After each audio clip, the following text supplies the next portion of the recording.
आम विश्व प्रतिमूर्ति सफाई और संरक्षण दिवस पालन करुचु। बारिपदर ए वार्ता सारा विश्व को व्यापी चली।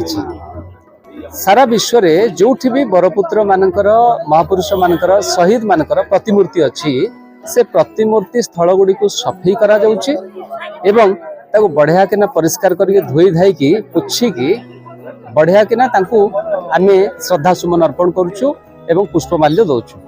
उद्देश्य होउछि जो बरपुत्र मानकर त्याग तितिक्षा बलिदान रे आमर समाज आमर जाति आमर देश एवं संस्कृति ऐतिह्य समृद्ध से मानकु मने पकेइबा से मानकु श्रद्धा निवेदन करबा आम समस्तंकर मौलिक कर्तव्य।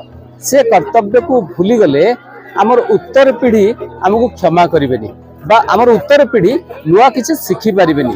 तेणु बरपुत्र मानकु मने पकेइबा पई दिनटिए आसंतु आमे समस्ते एप्रिल 21 को निश्चित भाव में प्रतिमूर्ति सफाई और संरक्षण दिवस भाव में पालन करवा। ये जो भी प्रतिमूर्ति अच्छी तार गोटे कई केयरटेकर नहांती एवं वर्ष सारा धूली धुआं अपरिष्कार चढ़ई बिस्टा एमती कि असामाजिक लोक मैंने तार प्रतिमूर्ति स्थल चारिपाखे विभिन्न समय मद बोतल पड़ुवार आम देखू। तेणु से सब क्लीन करवा एवं समाज को वार्ता देवा से नहीं बरपुत्र मान को निश्चित भाव में सम्मान देवा।